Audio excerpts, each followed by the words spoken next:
어머다는 집 청소나 하세요. 여행은 무슨 여행이에요? 절대 따라오지 마세요, 어머니. 저는 믿었습니다. 70년을 살며 쌓아온 모든 것을 그들에게 맡겼죠. 그런데 어느 날 제가 들은 말은 이거였습니다. 어머니는 집 청소나 하세요. 여행은 무슨 여행이에요? 며느리의 목소리였습니다. 아들은 아무 말도 하지 않았죠. 그날 저는 깨달았습니다. 내 이름으로 진행되는 대출 서류, 내가 모르는 재산 이전 상담, 그리고 나를 버리기로 한 가족의 계획. 여행 가방을 들고 현관에 섰던 그날, 저는 단 한 가지를 결심했습니다. 이제 더 이상 참지 않겠다고. 제 이름은 박영숙. 그리고 이것은 제가 되찾은 제 삶의 이야기입니다. 이 이야기가 누군가에게 힘이 되길 바라며 구독과 좋아요로 응원해 주시면 감사하겠습니다. 겨울비가 부슬부슬 떨어지던 아침, 박영숙은 현관 앞에서 캐리어 손잡이를 꼭 잡고 섰다. 눈앞에는 여행 준비로 분주한 며느리와 아들의 뒷모습이 보였다. 차창에 비친 회색빛 하늘이 유난히 무거웠다. 아들은 잠시 멈춰서서 영숙을 바라봤다. 하지만 그 시선은 금세 다른 곳으로 흘렀다. 며느리 오세연은 영숙의 캐리어를 훑어보더니 입꼬리를 미세하게 내렸다. 어머니는 집 청소나 하세요. 세연의 목소리가 차갑게 떨어졌다. 여행은 무슨 여행이에요? 영숙의 손끝이 떨렸다. 캐리어 손잡이가 미묘하게 흔들렸다. 거실 시계의 초침 소리가 유난히 크게 들렸다.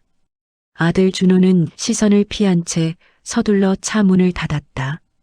묵직한 소리가 현관까지 울렸다. 세연은 신경 쓰기 싫다는 듯 마지막으로 집안을 둘러본 뒤 차로 걸어갔다. 차바퀴가 젖은 도로 위를 미끄러지는 소리. 가족의 차량은 천천히 길 모퉁이를 돌아 사라졌다. 영숙은 홀로 남은 현관에 가만히 섰다. 손등 위로 떨림이 번졌고 캐리어는 더 이상 필요 없는 짐처럼 무거웠다. 분노와 허망함이 가슴 깊은 곳에서 올라왔지만 바로 터뜨릴 수는 없었다. 문 밖의 바람이 현관 바닥을 스치며 차가운 기운을 퍼뜨렸다. 비는 멈추지 않았고 빗방울이 천천히 흘러내리는 소리는 영숙의 심장 박동과 겹쳤다. 영숙은 캐리어 손잡이에서 천천히 손을 떼며 작은 숨을 들이켰다. 그녀는 아직 아무 계획도 없었다. 하지만 그 순간만큼은 분명했다. 이젠 참지 않아야겠다. 그 생각이 아주 작고 미세하게 마음속에 자리를 잡기 시작했다. 집 앞문을 닫는 순간 공기가 무겁게 가라앉았다. 방금 전까지 사람들의 움직임으로 가득했던 공간이 오래전부터 아무도 살지 않았던 집처럼 썰렁했다. 박영숙은 캐리어를 현관 한쪽에 기대어 놓고 조심스레 안으로 걸어 들어갔다. 발걸음이 바닥에 닿을 때마다 아주 작은 마찰음이 났고 그 소리조차 집 전체를 흔드는 듯 크게 울렸다. 싱크대 쪽으로 시선을 돌리자 설거지가 되지 않은 그릇들이 아무렇게나 놓여 있었다. 식탁 위에는 아들이 급히 먹다 남긴 커피잔이 자리를 지키고 있었다. 며느리가 일부러 치우지 않은 흔적들.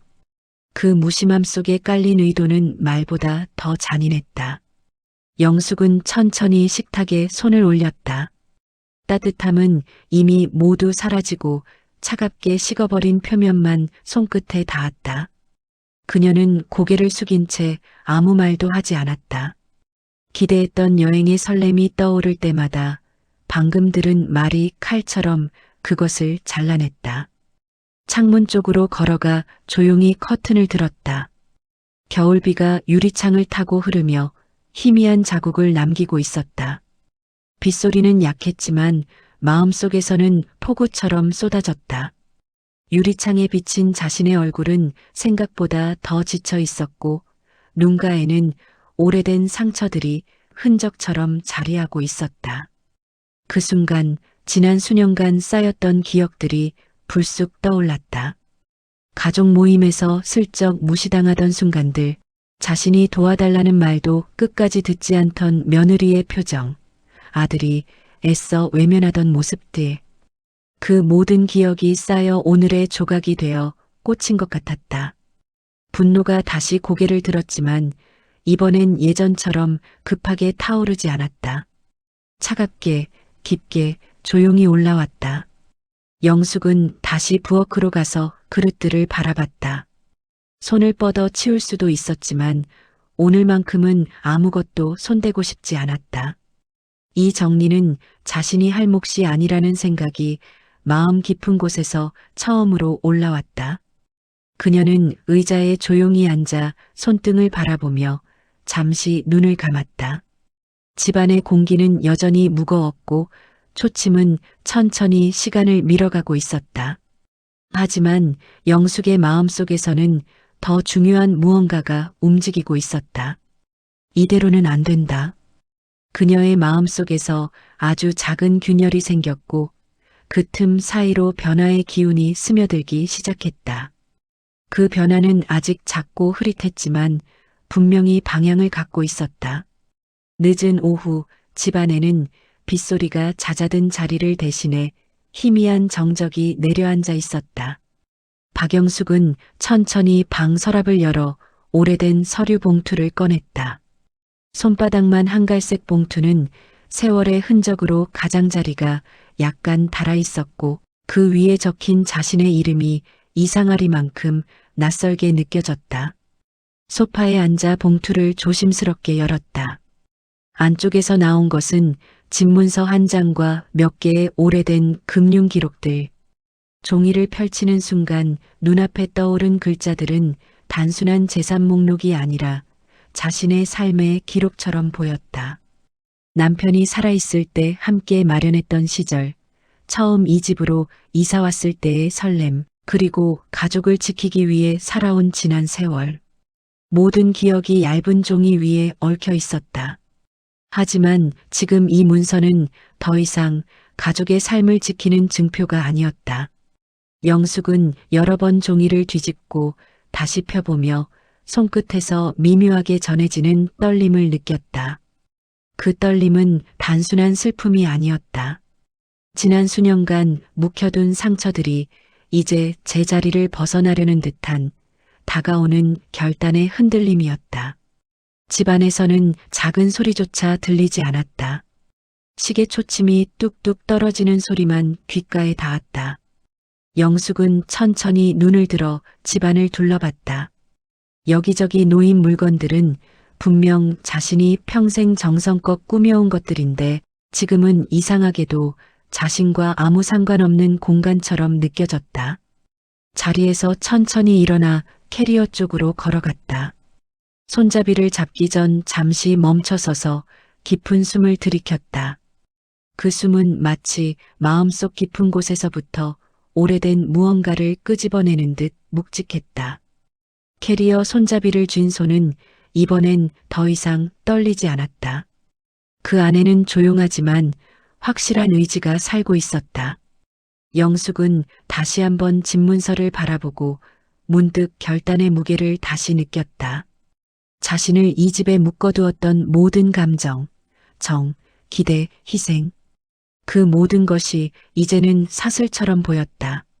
그 사슬을 잘라내려면 지금이어야 한다는 것을 그녀는 본능적으로 느꼈다. 창밖에서는 구름이 서서히 걷히며 흐린 햇살이 집 안으로 비쳐 들어왔다. 빛은 바닥에 긴 그림자를 만들었고 그 그림자는 천천히 영숙의 발끝까지 닿았다. 영숙은 조용히 봉투를 닫고 캐리어 옆에 두었다. 그리고 현관을 향해 걸어가며 마지막으로 집안을 한번 둘러봤다. 오래 머물렀던 따뜻함이 사라진 자리에는 이제 결단의 기운만이 고요하게 자리하고 있었다. 현관 앞에 멈춰서서 아주 짧게 숨을 고른 뒤 자신도 모르게 미세한 고개 끄덕임을 보였다. 그 작은 동작은 여전히 아프고 상처투성이인 과거를 떠나겠다는 첫 신호였다. 그리고 동시에 앞으로 닥칠 복수의 시작점이기도 했다. 현관문 손잡이를 잡은 손에 힘이 살짝 들어갔다. 이 집을 떠나는 것이 모든 끝이 아니라 이제 시작이라는 것을 그녀는 알고 있었다. 이틀 뒤 아침. 아침의 잔상이 아직 집안에 남아있는 듯 공기는 여전히 무겁고 탁했다. 작은 가방 몇 개를 정리하던 영숙은 침대 밑에 손을 넣어 밀려있던 서랍 박스를 끄집어냈다. 그 안은 대부분 오래된 서류나 기념품으로 가득 차 있었고 먼지 냄새가 희미하게 풍겨왔다. 서랍을 천천히 뒤적이던 손끝이 한 장의 종이에 닿았을 때 미세한 찜찜함이 스쳤다. 그 문서는 자신도 모르게 숨을 멈추게 만들 정도로 낯설었다. 얇은 종이 위에는 아는 사람이 아닌 자신을 대신한 누군가가 작성한 기계적 상담 기록이 선명하게 적혀 있었다. 영숙은 종이를 빛 쪽으로 가져가며 유심히 들여다봤다. 글자체는 너무나 익숙했다. 며느리의 평소 메모와 비슷한 필체. 그것만으로도 가슴 한복판이 묵직하게 내려앉는 느낌이 들었다. 서류에는 재산 이전, 고령자 상담, 친족 동의 같은 단어들이 여러 줄에 걸쳐 적혀 있었고 날짜는 모두 최근 몇 주 사이였다. 단순한 우연이나 잘못된 배달이라고 보기엔 지나치게 정확하고 구체적인 내용들이었다. 영숙의 손가락이 종이 모서리를 따라 천천히 움직였다. 종이를 잡은 손끝이 떨렸지만 표정은 오히려 서늘하게 굳어갔다. 천천히 침대 가장자리에 앉아 서류를 무릎 위에 올려두었다. 방 안에는 이 작은 종이가 모든 공기를 삼켜버린 듯한 긴장감이 감돌았다. 초침 소리가 규칙적으로 울리는 가운데 영숙은 다시 한번 글자를 읽고 또 읽었다. 그러는 동안 마음속에서는 어떤 감정도 급하게 치솟지 않았다.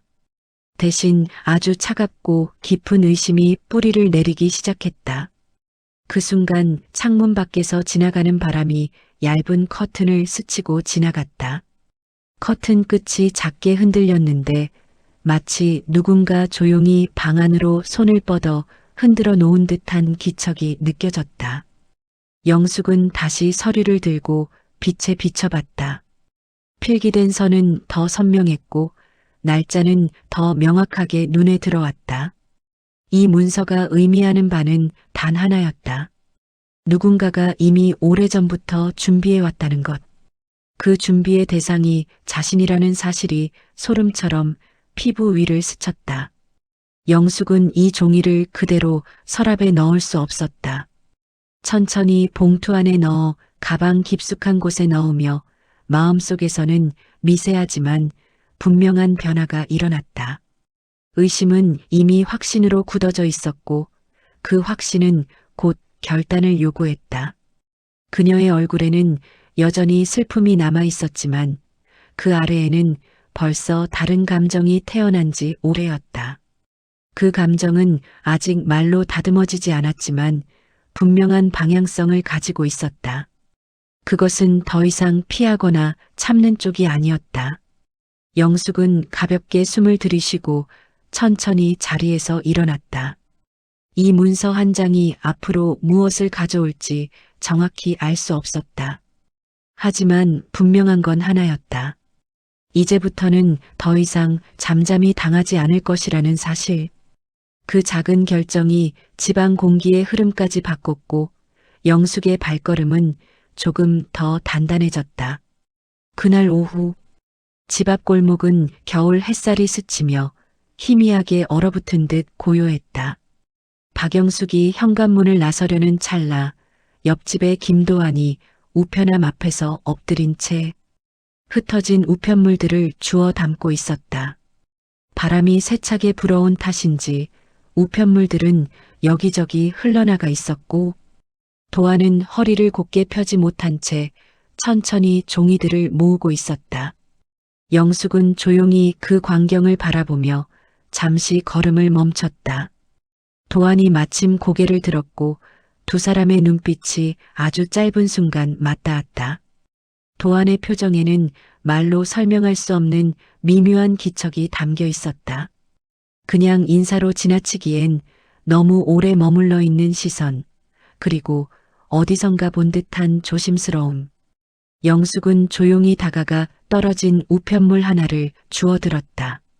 손에 든 종이에는 자신의 이름과 주소가 선명하게 적혀 있었고 광고 전단이 아닌 중요 문서처럼 보였다.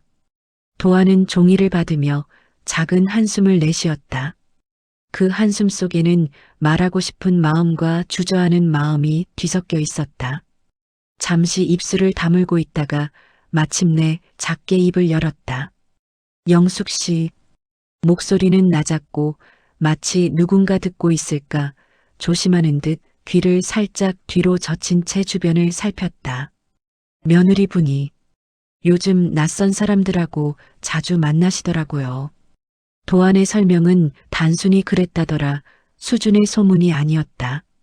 너무 구체적이고 너무 반복적으로 느껴지는 기척들이었다. 법적 절차, 명예, 위임, 재산. 그런 단어들이 들렸어요. 일반 상담치고는 좀 수상했습니다. 영숙의 손끝이 잠시 굳었다. 마음 한구석에서 이미 알고 있었던 진실이 표면 위로 떠오르기 시작했다. 그녀는 아무 말도 하지 않았지만 시선은 조금씩 흔들리며 깊은 의심을 향해 굳어져 갔다. 도안의 목소리는 끝으로 갈수록 더 조심스러워졌다. 말을 마친 뒤에도 그는 한참 동안 영숙의 얼굴을 살폈다. 그 눈빛 속에는 걱정과 죄책감이 동시에 얽혀 있었고 알고 있는 사실을 이대로 넘길 수 없다는 진심이 담겨 있었다. 영숙은 작은 고개 끄덕임으로 고마움을 대신했고 도안은 말없이 다시 우편물을 정리하며 땅을 바라봤다.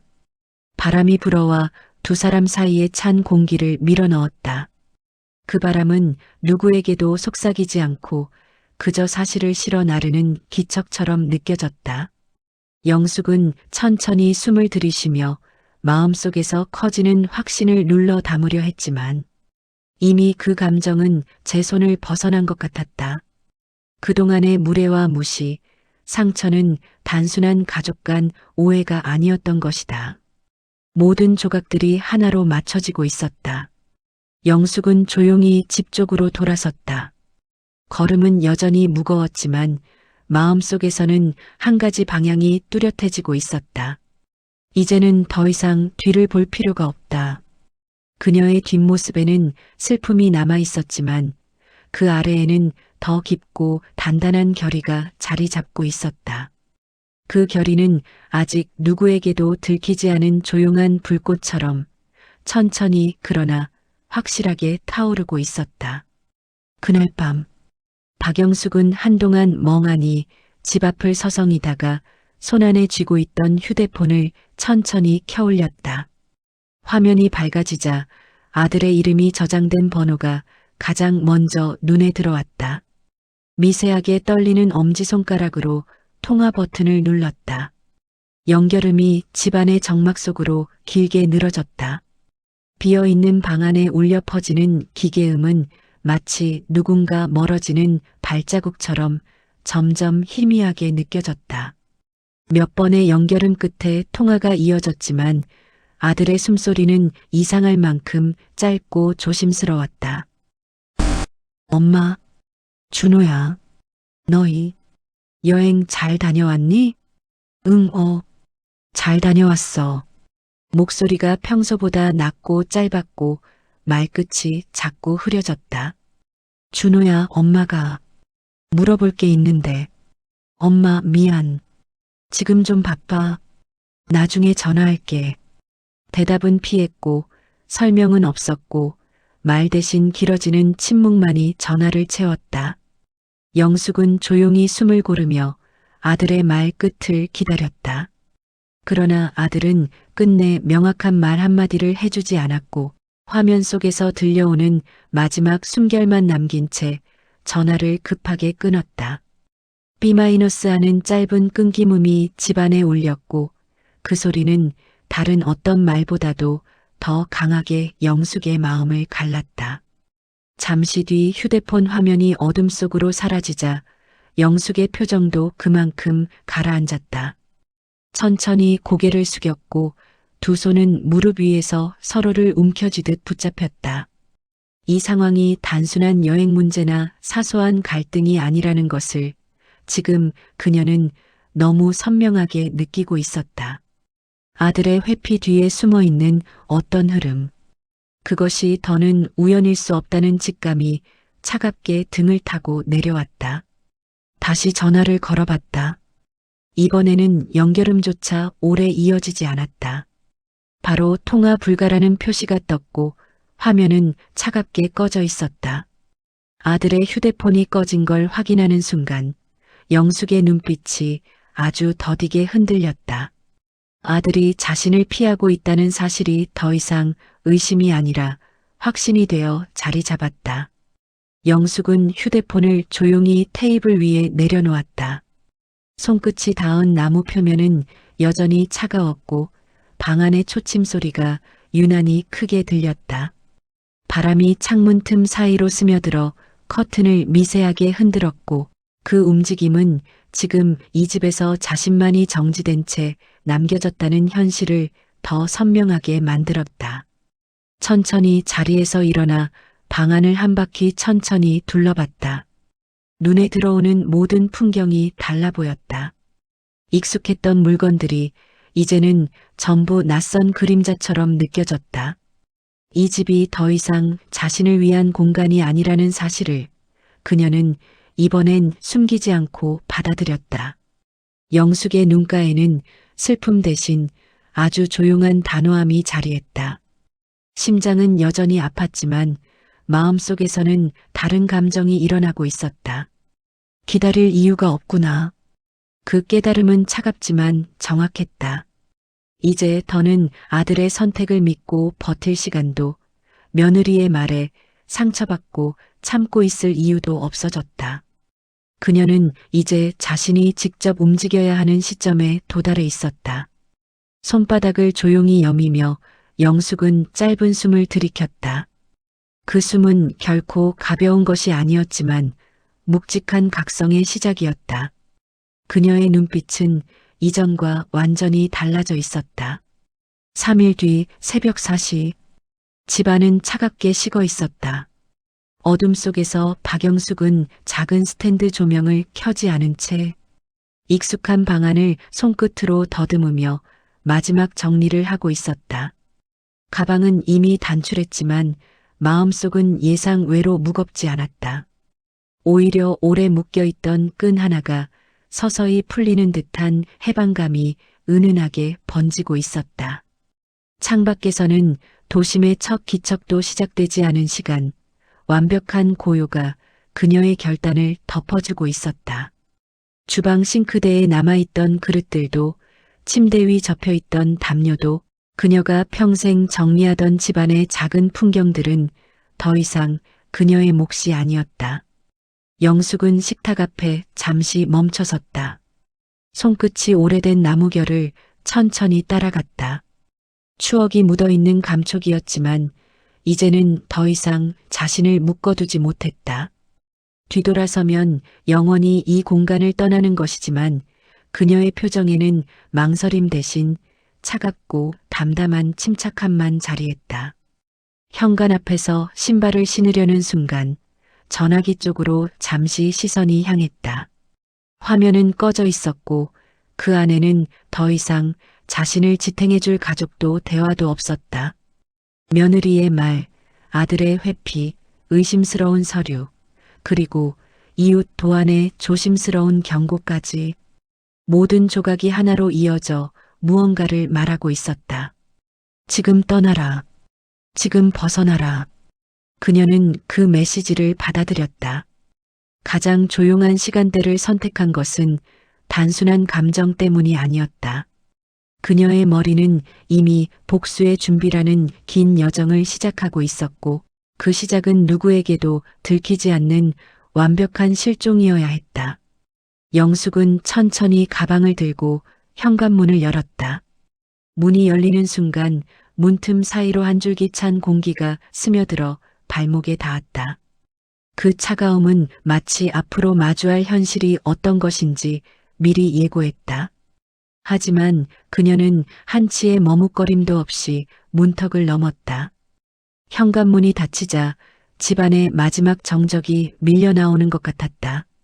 마치 주인이 없는 빈집이 된 것을 스스로 실감하듯 빛이 사라진 방 안에는 커튼이 미세하게 흔들리다 이내 멈춰섰다.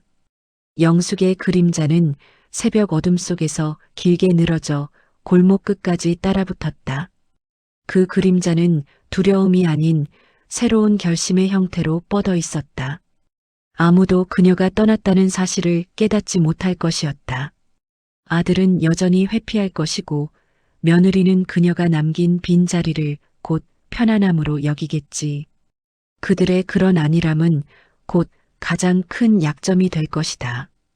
영숙은 그 사실을 빠르게 깨닫고 있었다. 집을 완전히 떠나는 길, 영숙은 마지막으로 뒤를 돌아보지 않았다. 뒤돌아보면 흔들릴 수도 있었기 때문이었다. 하지만 그 흔들림 속에 있던 과거는 이미 끝났다. 그녀는 더 이상 희생하거나 기다리는 사람이 아니었다. 누군가에게 인정받으려고 노력하던 어머니도 아니었다. 이제 그녀는 자신을 지키는 주체가 되었고 그 시작은 바로 이 조용한 실종이었다. 거리 끝으로 향할수록 새벽 공기는 조금씩 맑아지고 있었다. 그녀는 가방을 고쳐들며 잘 접어둔 집문서와 그 안에 담긴 진실의 단서를 떠올렸다. 모든 것이 천천히 연결되어 복수라는 하나의 길이 만들어지고 있었다. 그리고 오늘 그 길 위에 첫 발걸음이 조용히 찍혔다. 아무도 듣지 못한 하지만 아주 결정적인 한 걸음이었다. 같은 날 아침 햇살이 비스듬히 집 안으로 들어올 때 오세연은 평소보다 빠른 걸음으로 현관문을 밀고 들어왔다. 문이 닫히는 순간부터 집안 공기에는 설명할 수 없는 공백이 느껴졌다. 세연은 힐을 벗으며 집안을 둘러봤다. 눈썹이 아주 천천히 올라갔다. 익숙해야 할 공간이 지금은 낯설도록 텅 빈 느낌을 풍기고 있었기 때문이다. 마치 누군가가 모든 흔적을 정리하고 사라진 듯한 분위기였다. 거실로 곧장 걸어갔다. 소파 위에는 늘 놓여있던 영숙의 가디건도 없었고 테이블 위 반쯤 마시던 차도 사라져 있었다. 정돈되지 않은 흔적이 아니라 의도적인 비움이었다. 세연은 그 사실을 느끼는 순간 얼굴에서 핏기가 서서히 가라앉았다. 손끝이 무의식적으로 가방 끈을 움켜쥐며 미세하게 떨렸다. 몇 걸음 옮겨가며 방문을 열었을 때 더욱 명확해졌다. 옷장이 비어 있었다. 서랍들도 정리된 흔적이었고 침대 위에는 아무것도 남아있지 않았다. 세연은 천천히 뒤로 물러나 벽에 손을 짚었다.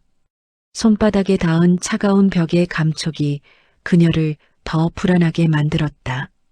숨을 들이켜려 했지만 숨이 잘 들어오지 않는 듯 거칠게 목을 움직였다. 눈동자가 빠르게 움직였다. 방 안구석, 옷장, 서랍, 침대 아래. 무언가를 찾는 듯, 확인하고 싶지 않은 사실을 밀어내려는 듯 시선은 마구 흔들렸다. 쌓여있던 불안이 금세 드러나며 얼굴 전체가 굳었다. 이것이 단순히 어머님이 외출하셨나? 그 정도의 상황이 아니라는 걸 그녀는 본능적으로 느꼈다.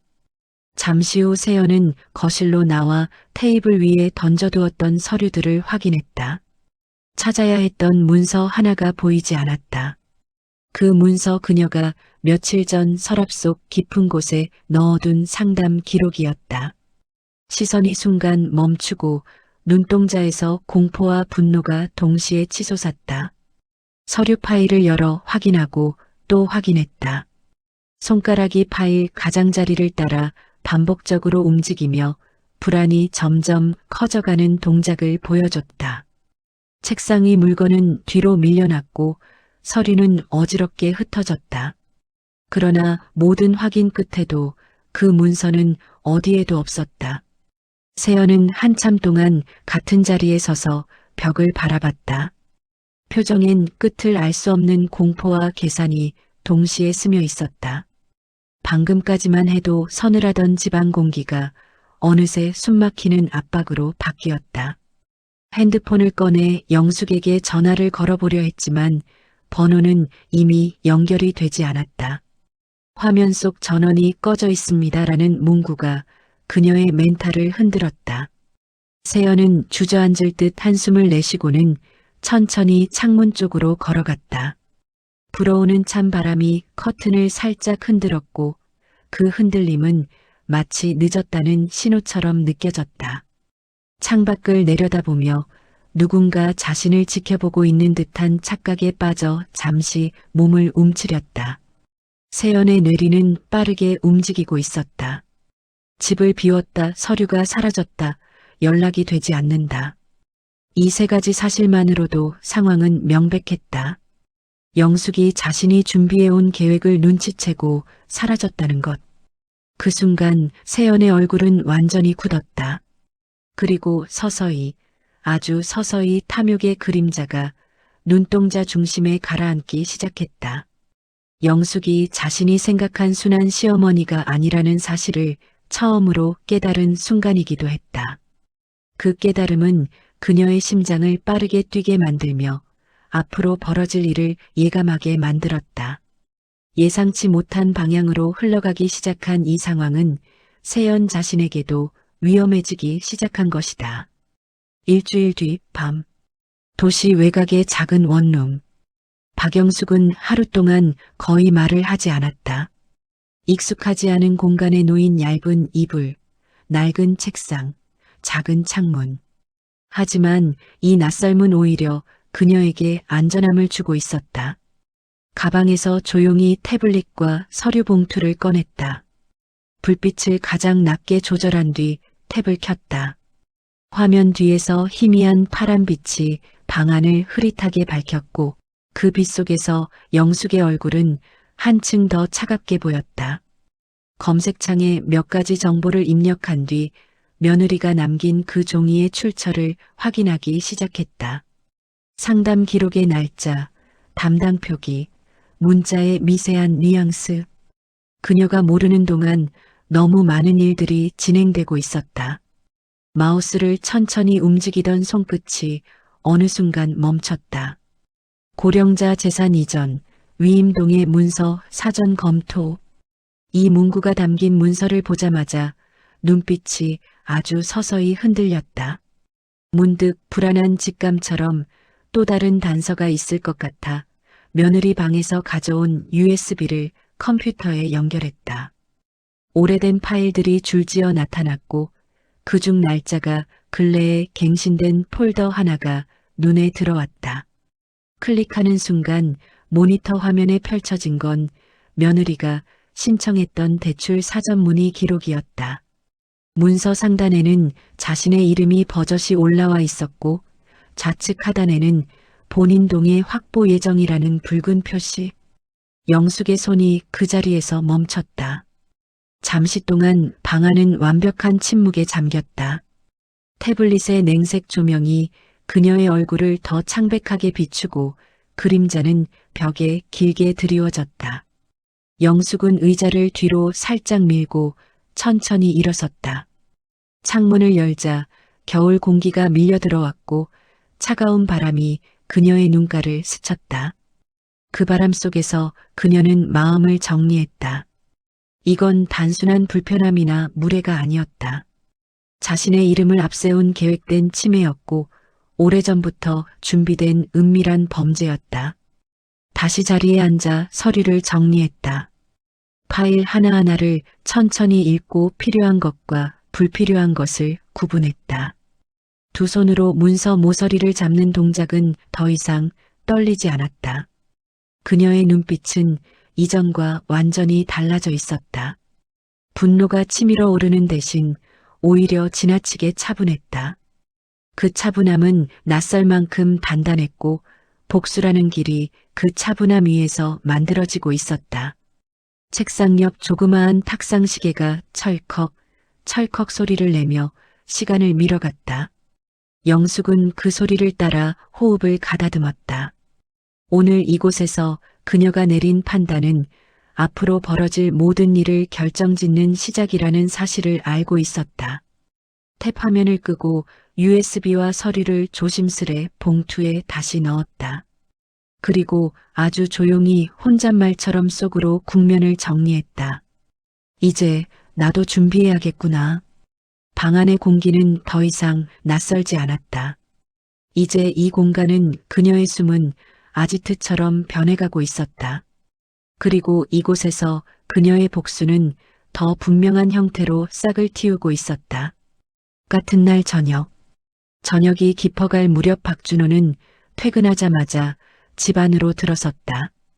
현관에 들어서자 어딘가 허전한 느낌이 가장 먼저 그의 얼굴을 스쳤다. 평소 같으면 들려왔을 작은 생활. 소음, 설거지, 물 흐르는 소리나 어머니가 텔레비전을 켜두는 낮은 볼륨 그 어떤 흔적도 없었다. 문을 다시 닫는 순간 정막이 방 전체를 한꺼번에 뒤덮었다. 그 정막 속에서 준호의 걸음은 점점 느려졌다. 무심코 방 안을 둘러보다가 책상 위에 흐트러져 있는 문서 한 뭉치를 발견했다. 며느리 세연이 항상 숨기듯 정리해두던 서류들이었다. 고개가 저절로 숙여지고 손끝이 주저하다가 종이를 펼쳤다. 문서 상단에는 낯익은 이름이 적혀 있었다. 박영숙, 그의 어머니. 그 이름 아래에 적힌 문구는 준호의 눈을 단번에 굳게 만들었다. 고령자 명의 대출 사전 심사. 본인 동의 예정. 가족 동의서 필요시 협의. 문서를 읽는 순간 준호의 손이 천천히 굳어갔다. 눈동자가 문장 위에서 흔들리는 것은 오래된 죄책감이 다시 피어오르고 있다는 신호였다. 숨이 잠깐 멈추며 그는 문서 모퉁이를 꼭 쥐었다. 그 한 장의 종이가 그의 가슴 속 무언가를 강하게 건드렸다. 준호는 떨리는 손으로 핸드폰을 펼쳤다. 세연의 문자, 삭제되지 못한 대화, 일정표, 메모. 손끝으로 여러 파일을 넘기며 점점 말이 없어졌다. 그 얼굴 위엔 충격이 아닌 뒤늦은 이해가 퍼지고 있었다. 그동안 어머니가 보냈던 연락을 무심히 넘긴 일이 머릿속에서 하나씩 되살아났고 그 장면들이 바늘처럼 그의 양심을 찔렀다. 전화를 피했던 일, 무심코 했던 말들, 며느리의 편을 들었던 순간들, 모든 조각들이 하나의 흐름으로 맞춰지고 있었다. 천천히 통화 기록으로 넘어가 어머니 번호를 눌렀다. 전원이 꺼져 있습니다. 낮은 기계음이 방 안에 울려 퍼지자 준호의 표정은 완전히 굳었다. 주먹을 쥔 손등에 핏줄이 섰고 어둠 속에서 그의 그림자가 벽에 길게 드리워졌다. 그 그림자조차 불안하게 떨리는 것처럼 보였다. 준호는 주저앉듯 침대 끝에 앉아 휴대폰을 무릎 위에 떨어뜨렸다. 고개를 숙인 채 양손으로 얼굴을 감싸며 길게 숨을 내쉬었다. 숨결이 흔들리고 목은 묶인 듯 뻣뻣해졌다.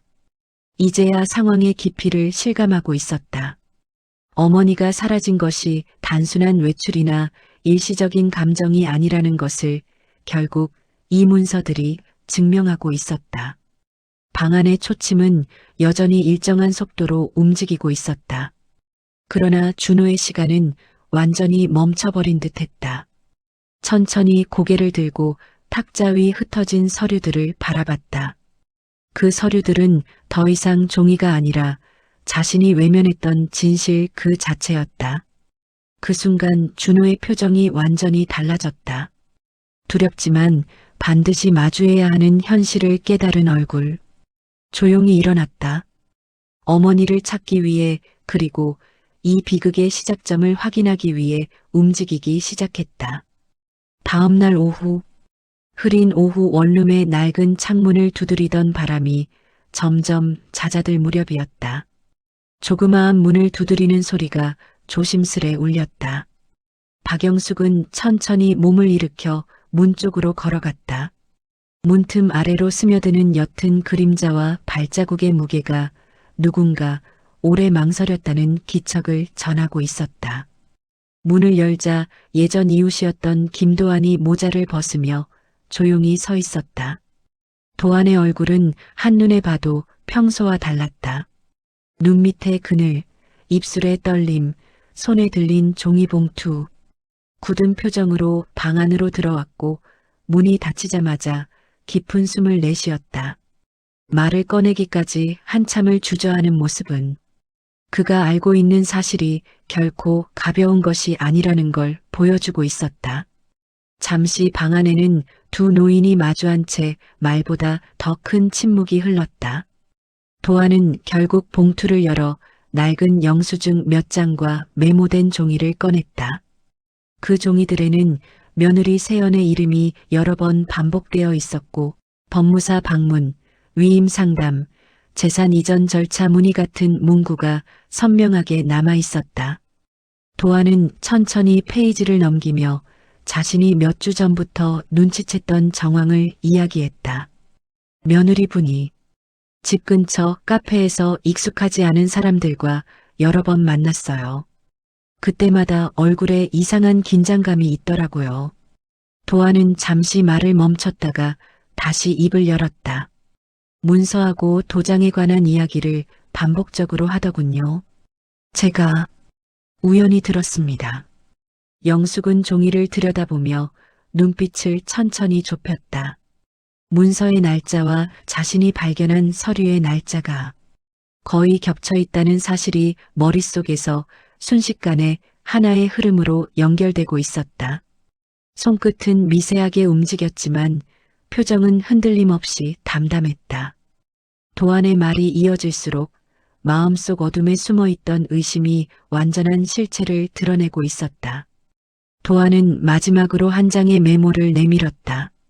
거기에는 며느리가 최근 한 법무사에게 보낸 메시지가 적혀 있었다. 시어머니의 서명만 확보되면 진행 가능합니다. 그 문장을 보는 순간 영숙의 숨이 순간 멈춘 듯 조용해졌다. 하지만 그 정적 속에서 그녀의 눈빛은 오히려 더 선명해졌다.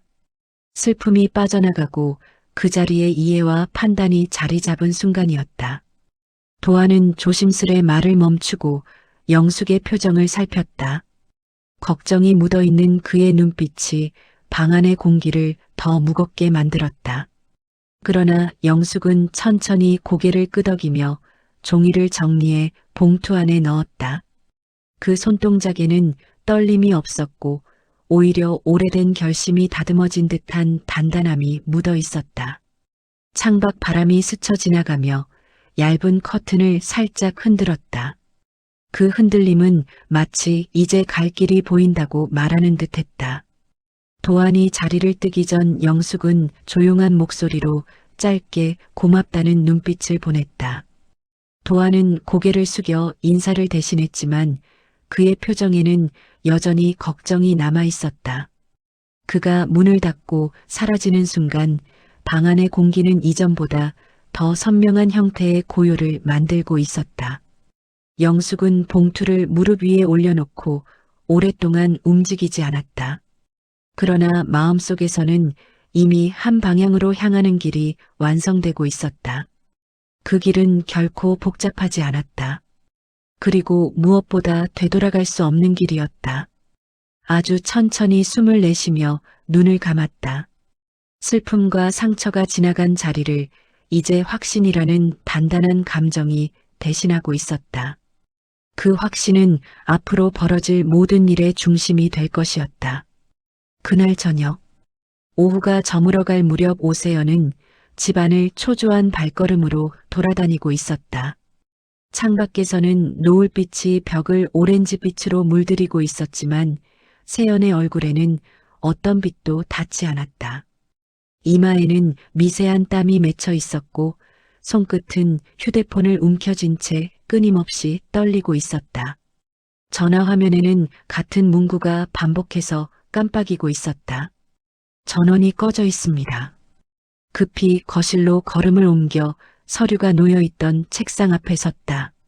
몇 번이고 뒤지고 또 뒤졌지만 사라진 건 분명했다. 그 중요한 문서, 그 계획의 핵심이 지금 이 집 어디에도 없었다. 세연의 눈동자가 흔들리며 점점 동공이 커졌다. 상황을 파악하려는 머릿속 계산은 더 빠르게 돌아가고 있었지만 얼굴은 점점 굳어져 갔다. 마치 자신이 만든 덫에 스스로 발을 올려놓은 듯한 표정이었다. 이내 서류 정리 파일을 꺼내며 노트북을 켰다. 화면이 켜지자마자 삭제하려던 흔적들이 이미 일부 남아있는 것을 확인했다. 며칠 전 법무사에게 보냈던 문의 기록, 제일 아래 문장. 서명만 확보하면 바로 진행 가능합니다. 그 문장을 보는 순간 세연의 숨이 짧게 끊어졌다. 그 문장은 지금 누군가에게 증거로 넘어갔을 가능성이 있다는 의미였다. 세연은 급히 노트북을 무릎 위에 올려두고 서류를 정리하는 척하며 필사적으로 조작을 시작했다. 손끝이 빠르게 움직이지만 그 속에는 점점 커지는 공포가 고스란히 드러나고 있었다. 마우스를 쥔 손이 떨려 클릭이 2번씩 튕기고 파일은 쉽게 삭제되지 않았다. 노트북 위에 드리워진 그녀의 그림자는 마치 두려움에 짓눌린 무언가처럼 길게 늘어나 있었다. 창문 너머에서 스치는 그림자 하나에 세연이 갑자기 몸을 움츠렸다. 바람이 지나간 것인지 누군가 섰다 사라진 것인지 확신할 수 없었다. 하지만 그녀의 심장은 이미 그 미세한 흔적에도 강하게 반응하고 있었다. 노트북 화면이 반사해 보여준 자신의 얼굴은 창백하고 날카롭게 경직된 표정이었고 그 모습이 스스로도 낯설게 느껴졌다. 조용히 입술을 깨물었다. 이대로 두면 모든 것이 무너진다는 것을 본능적으로 알고 있었다. 돈, 집, 계획, 그리고 자신이 꿈꾸던 미래. 그 모든 것의 기반이 영숙의 서명과 영숙의 순한 성정에 있었다는 사실이 명확해졌다. 하지만 이제 영숙은 사라졌고 훨씬 더 위험한 형태로 돌아오고 있을지도 모른다는 생각이 그녀의 손을 차갑게 얼렸다. 방 안의 공기는 숨이 막힐 정도로 무거워졌다. 세연은 노트북을 덮으며 주변을 둘러봤다. 큰 소리 내지 않았지만 그녀의 움직임은 불안한 짐승처럼 날카롭고 조급했다. 다시 한번 창밖을 확인했다. 어둠 속에서 구분되지 않는 어떤 그림자가 지나가자 세연의 눈이 크게 떠졌다. 그 그림자는 단지 바람에 움직인 나뭇가지였을지도 모르지만 지금 그녀의 머릿속은 더욱 어두운 상상을 만들어내고 있었다. 불이 켜진 거실 중앙에 세연은 홀로 서 있었다. 그림자가 사방으로 길게 퍼져 있었고 그 중앙에 선 그녀의 모습은 쉽게 무너질 듯 위태로웠다. 이제 그녀는 처음으로 깨닫고 있었다. 자신이 건드린 상대는 과거처럼 순하다고 넘길 수 있는 약자가 아니라는 사실을, 그리고 그 사실이 그녀를 더욱 공포로 몰아넣고 있었다. 영숙이 사라진 것이 단순한 퇴장이 아니라 곧 돌아올 폭로의 시작일 수도 있다는 불길한 직감이 세연의 심장을 짓누르듯 내려앉고 있었다. 3일 뒤 밤이 깊어가던 시각 원룸 안은 탁상등 하나만 켜진 채 고요하게 가라앉아 있었다. 조용한 공간에 비친 희미한 조명 아래에서 박영숙은 의자에 앉아 천천히 서류들을 펼쳐놓고 있었다. 종이 위에 드리워진 그녀의 그림자는 길고 고요했고 표정에는 흔들림이라고는 조금도 남아있지 않았다. 마치 하루의 감정이 모두 빠져나가고 오직 해야 할 일만 남은 사람처럼 침착했다. 탁상시계의 초침은 규칙적인 속도로 흘러가며 방 안의 정적에 작은 리듬을 더했다. 영숙은 서류의 각 페이지를 천천히 넘겼다. 며느리 세연이 진행해온 재산 이전 계획, 위임 상담 기록, 사전 문의 목록, 그리고 증거가 될 문자 캡처. 그 모든 게 한 사람의 욕망을 말없이 폭로하고 있었다. 문서의 모서리를 손끝으로 누를 때마다 종이가 아주 작은 소리로 비틀렸고 그 미세한 소리가 오히려 그녀의 결의를 더 단단하게 만들었다. 휴대폰을 꺼내 새로 개통한 번호의 메시지 창을 열었다. 아들에게 보낼 내용이 작성되어 있었다. 단 한 줄. 내일 아침 경찰과 함께 보자. 그 문장은 감정 없이 쓰였지만 그 안에 담긴 무게는 그녀만이 알고 있었다. 문장이 짧을수록 더 크게 울리는 법이었다. 잠시 뒤 영숙은 창문 쪽으로 고개를 돌렸다. 겨울밤 바람이 창문 틈 사이로 스며들며 얇은 커튼을 천천히 흔들고 있었다. 그 흔들림은 마치 앞으로 일어날 변화를 예고하는 신호처럼 느껴졌다. 천천히 자리에서 일어나 창문을 닫았다. 바람의 소리가 멎자 방 안에는 더 깊고 단단한 침묵이 자리했다. 영숙은 침대 옆 작은 서랍을 열어 오래된 녹음기를 꺼냈다. 그리고 조심스럽게 파일을 재생하며 자신의 목소리를 확인했다. 며느리와 도안에게서 받은 모든 증언, 과거의 대화, 증거가 될 조각들. 녹음기에서 흘러나오는 말은 낮고 흐릿했지만 그녀의 복수를 완성하기엔 충분한 힘을 갖고 있었다. 한 문장, 한 정적, 한 숨결까지도 진실을 드러내는 중요한 기록이 되어 있었다. 녹음기를 끄고 책상 위에 내려놓는 순간 영숙의 표정이 아주 미세하게 바뀌었다. 슬픔이 완전히 빠져나가고 그 자리를 차가운 명료함이 대신한 순간이었다. 그 눈빛에는 분노도 흔들림도 없었다. 그저 끝낼 때가 되었다는 조용한 인식만이 자리했다. 탁자 위 모든 문서를 다시 봉투에 담았다. 봉투를 닫는 작은 소리가 방 안에 울렸고 그 소리 하나가 마치 숨겨졌던 긴 여정의 마침표를 찍는 것만 같았다. 모든 준비가 완료되었음을 알리는 조용한 의식 같았다. 원룸에 불을 끄자 한순간 어둠이 밀려왔다. 그러나 어둠 속에서도 영숙의 실루엣은 흔들리지 않았다. 가방 손잡이를 쥐고 현관 앞에 섰다. 벽에 드리워진 그림자조차도 단단하게 뻗어 있었고 마치 그녀의 선택을 지켜주는 듯한 모양이었다. 도망치던 여정은 이미 끝났다. 이제는 돌아가는 길이었다. 돌아서 폭로하고 밝혀내고 되찾기 위한 길이었다. 영숙은 천천히 숨을 내쉬며 조용히 고개를 들었다. 그리고 속으로 아주 작게 말했다. 내일이면 끝난다. 그 결심이 밤 공기에 스며들어 원룸 전체가 숨을 죽인 듯 정지했다. 폭풍이 오기 전에 정막처럼 모든 것이 마지막을 준비하는 순간이었다. 다음 날 아침, 이른 아침 흐린 하늘 아래에서 박영숙은 경찰차 옆에 조용히 서 있었다. 새로 개통한 휴대폰을 들고 도착 시간을 확인한 뒤 천천히 고개를 들었다. 찬바람이 스치며 머리카락이 미세하게 흔들렸지만 그녀의 표정은 흔들리지 않았다. 오늘이 어떤 날이 될지 이미 마음속에서 수차례 정리한 뒤였다. 잠시 뒤 아들 준호가 허겁지겁 뛰어오는 모습이 보였다. 그의 얼굴엔 밤새 잠을 이루지 못한 흔적과 혼란이 그대로 남아 있었다. 어머니 옆에 섰지만 영숙의 눈빛은 지나친 감정 없이 조용했다. 그 조용함이 오히려 준호를 더 무겁게 압박하는 듯했다. 얼마 지나지 않아 며느리 세연의 차가 집 앞에 멈춰섰다. 세연은 차에서 내리자마자 주변을 빠르게 살폈다. 경찰차가 보이자 그 눈동자가 크게 흔들렸고 표정은 일순 굳어졌다. 무언가 말하려고 입술을 떼었지만 영숙과 눈이 마주치는 순간 말이 멈췄다. 영숙의 눈빛은 차갑지도 뜨겁지도 않았다. 그저 진실을 알고 있는 사람이 가진 이해의 끝 같은 표정이었다.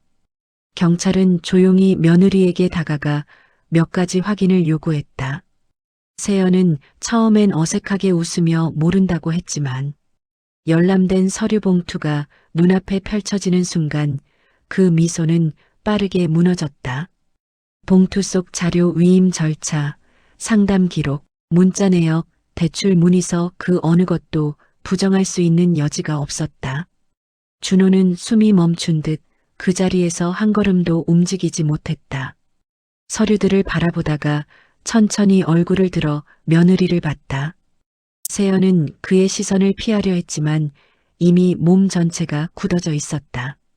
준호의 표정에는 절망과 배신 그리고 자신에 대한 후회가 뒤엉켜 있었다. 그는 어머니의 말보다 며느리의 말에 기대려 했던 지난날을 떠올리며 깊게 숨을 삼켰다. 반면 영숙은 조금도 흔들림 없는 자세로 서류를 하나씩 다시 확인했다. 손동작은 차분했고 움직임은 정확했다. 분노를 드러내지 않았지만 그 차분함이야말로 이 자리를 지배하는 힘이었다. 경찰에게 필요한 부분을 조용히 설명하며 그간 자신이 모아왔던 단서의 흐름을 명확히 정리했다. 세연의 얼굴은 점점 하얗게 변했다. 자신이 감추려 했던 것들이 모두 드러나고 더 이상 도망칠 수 없는 순간 결국 무너진 표정으로 고개를 떨구었다. 표정에 담긴 공포는 단순한 발각에 대한 두려움이 아니었다. 이제 모든 것이 끝났다는 본능적 인식으로부터 오는 공포였다. 손끝을 부여잡으며 미세하게 떨렸다. 준호는 더 이상 아무 말도 하지 못했다. 한 번도 어머니의 고통을 제대로 바라보지 않았던 자신이 지금 이 자리에서 그 고통의 결말을 보고 있다는 사실을 온몸으로 받아들이고 있었다. 영숙은 마지막으로 봉투를 닫고 경찰에게 넘겨주었다. 그 순간 그녀의 눈빛에서 오래전부터 쌓여있던 무게가 서서히 빠져나가기 시작했다. 바람이 스쳐 지나가며 그녀의 옷깃을 흔들었지만 마음속은 오히려 고요해지고 있었다. 오랫동안 짓눌렸던 숨이 조금씩 풀리는 듯했다. 이 모든 과정이 끝났을 때 영숙은 그 어떤 말도 하지 않은 채 아주 짧게 고개를 숙였다.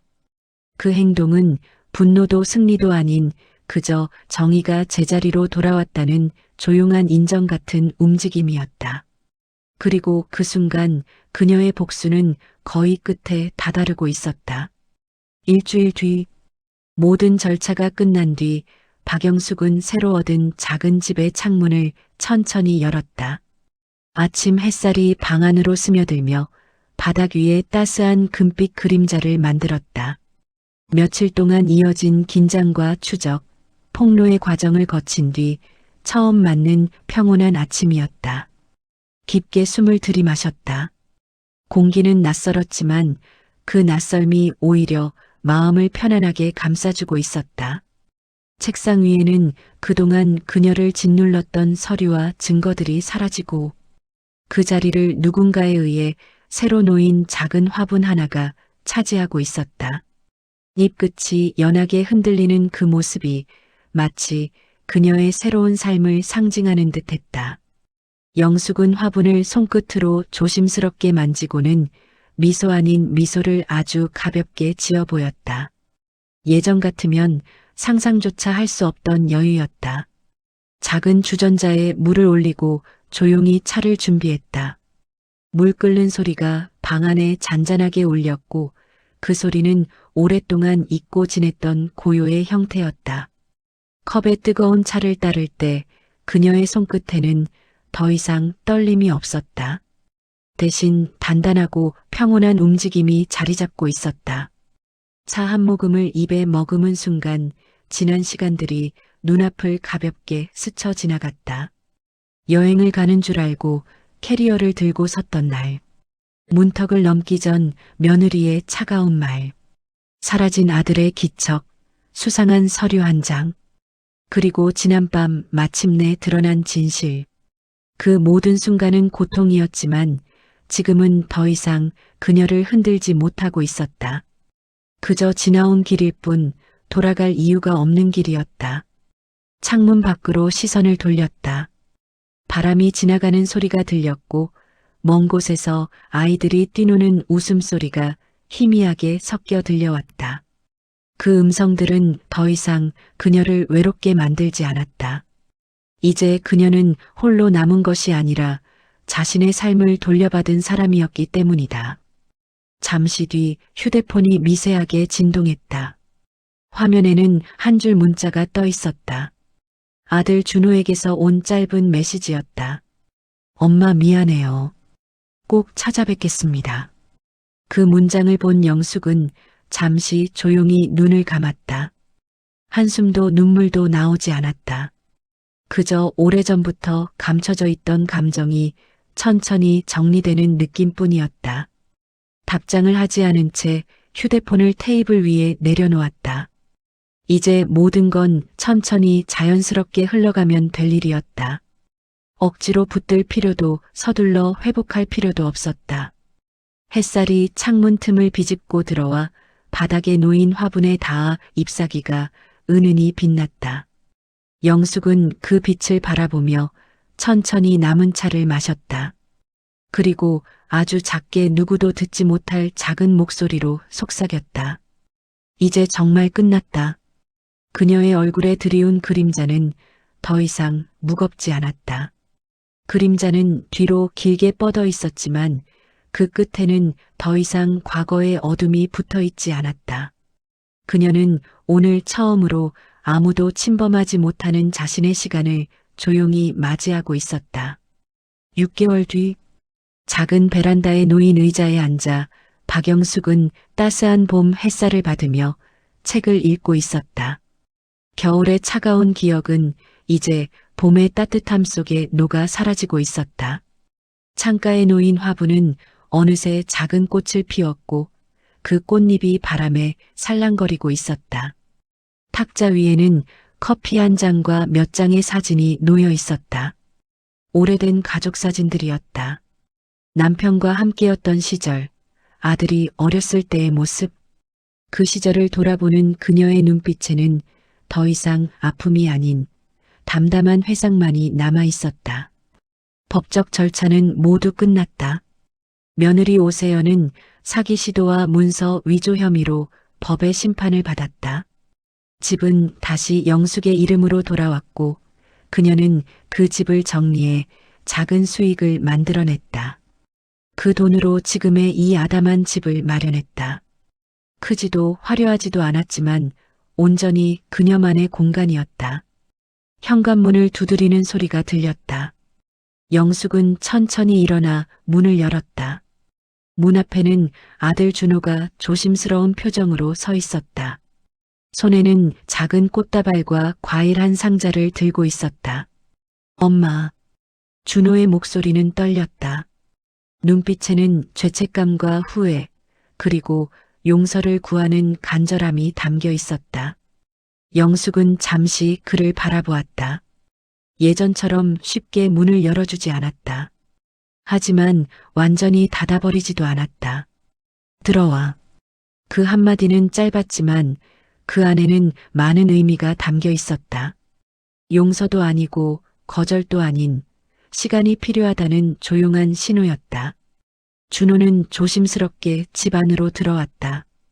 예전의 그 집과는 다른 작지만 깔끔하게 정돈된 공간. 어머니가 스스로 만들어낸 새로운 삶의 모습이 거기 있었다. 엄마, 정말 죄송해요. 준호는 고개를 숙였다.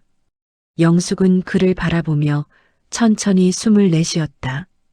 미안하다는 말을 지금 들어도 쉽게 잊히는 건 아니야. 그녀의 목소리는 단호했지만 차갑지만은 않았다. 하지만 준호야, 난 이제 내 삶을 살고 있어.